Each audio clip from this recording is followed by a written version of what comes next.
Tonight on Hip on the Spot News, we get a Heatblur update on their technology.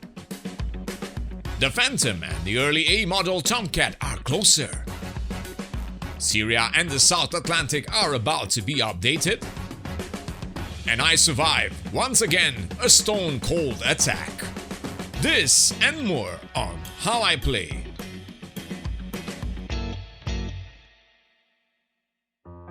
Hello virtual pilots, I'm Andrei Celeste, and tonight we are going to talk about the latest updates in DCS World.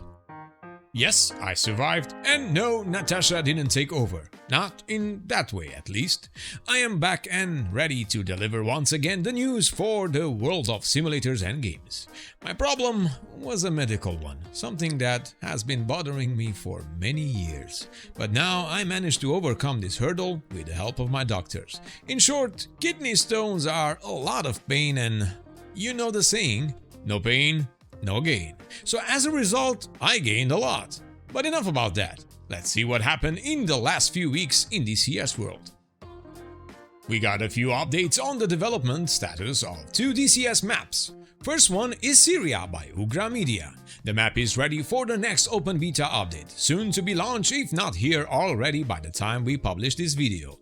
We can expect an enhancement to maximize performance while still striving up to hold an even greater level of detail. Notably, nighttime illumination has been enhanced throughout the map, rendering night flights even more captivating. Furthermore, they have upgraded a significant portion of the car fleet, implementing right-hand traffic on the island of Cyprus, updated the map's legend, and augmented damaged vehicle models. A lot of work has been done to optimize the map, which promises an increase in FPS from 10–20%. This update contains numerous minor refinements to raise the realism and immersion. So once we manage to check out the next update, the developers want to hear our feedback. Alright, we will do that. And the other map is the South Atlantic by Razbam. The update will bring various improvements, including a major technology change for city block throughout the entire map, new points of interest for cities, and Razbam are now using a new city block models that are in line with the region's aesthetics. Additionally, they have made significant adjustments to tree distribution that aims to eliminate repetitive patterns across the map. The roads in all cities have undergone a major revamp, with new textures, models, and layouts. Rural areas have also received attention with the addition of new villages across the map. Furthermore, they have introduced a deep water port for Rio Grande and completely reworked Port Stanley and Goose Green from the ground up. Nice! So I actually need to install the map once again and check out all the new features when available. Well, let's make sure we got some space.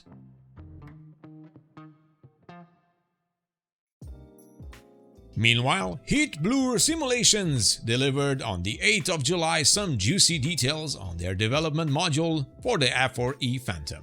The project has been a uniquely challenging experience for the developers, as they are working on a complete rewrite of their entire technology base in order to increase fidelity, realism, and stability. Approaching every facet of the F-4E throughout the lens of physical modeling, something that will be, as the developer says, beyond anything they have done before.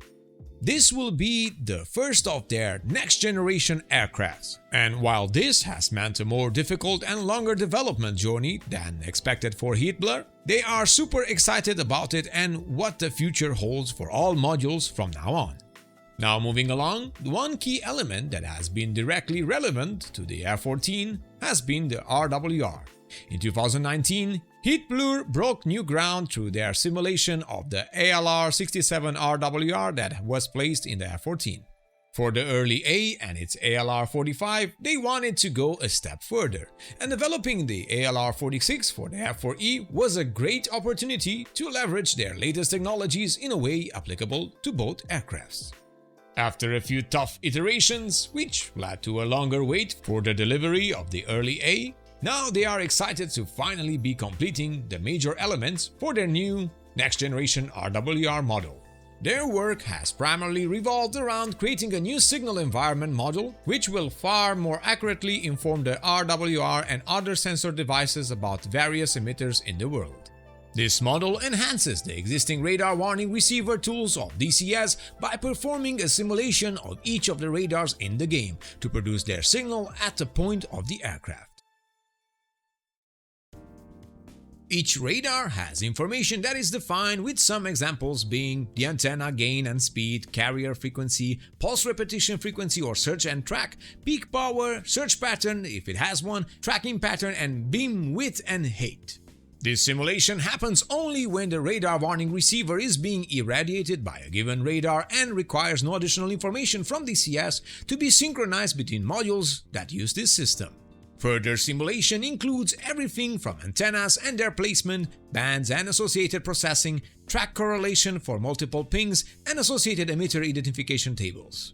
What is awesome about this is that Heatblur, together with Eagle Dynamics, hope to contribute their simulation of the signal environment and associated schema to become a core part of DCS, making it available to both first and third-party developers for use and extension. They said it before, and they say it again. A rising tide raises all boats. Indeed, it does, and we are pleased to hear that all developers will be able to benefit from this fantastic new system once it's part of the core sim, and it's all thanks to the passion and professionalism of amazing people who know what is good for the sim platform and our community.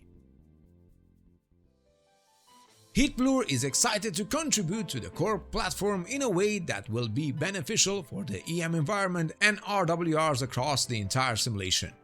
And finally, with this new model in place, they can begin finalizing features for the ALR45 in the early A, in particular the very accurate and important sound synthesis, and this is also one of the final building blocks to fall into place for completion of the upcoming DCS F4E Phantom. So we need to hold on just a bit more, and that in the future is closer than we think. So Heatblur goes directly with honesty and transparency to inform us of the current status, and we cannot say anything else than good luck and may the force be with you. Oh yeah. So we need to stay tuned. As for their last info dump, we can expect more in-depth walkthroughs of everything we talked about today and other systems that they build as part of their Phantom journey. Nice. I know I am very excited about this. But what do you think? Leave your comments down below.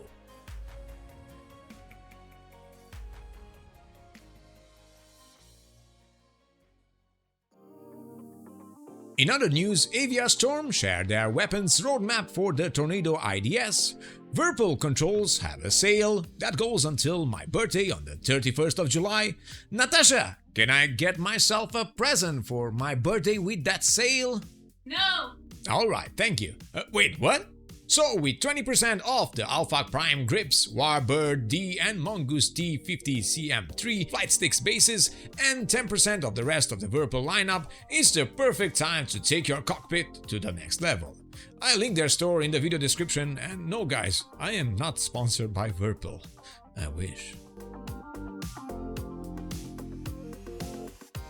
And speaking of grips and interesting things, there is somebody out there developing a force feedback base that can be used with a variety of grips. Take for example the F-14EX grip. This product is called VP Rhino Force Feedback Base. The video we found showcases a stall buffet in an F-14 plus stream demonstration.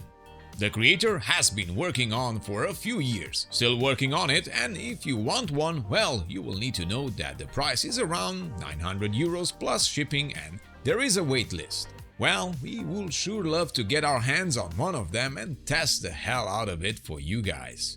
We will see what the future reserves. More information in the video description. And that's it. Once again, thank you for your patience these weeks. The medical issue is resolved and I am in recovery mode, but it's good to be back.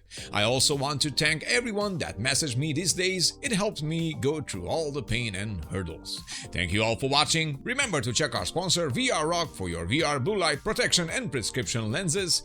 Many thanks to our Patreons that support our channel: Rhinox, Richard Burnside, Steven Adashchik, Pegasus24, Runan, Crash, Santiago Ordonez, Hobo, Dieter Nussbaumer, Tony Prince, Mr. D, Yarmasak, and Moltjam.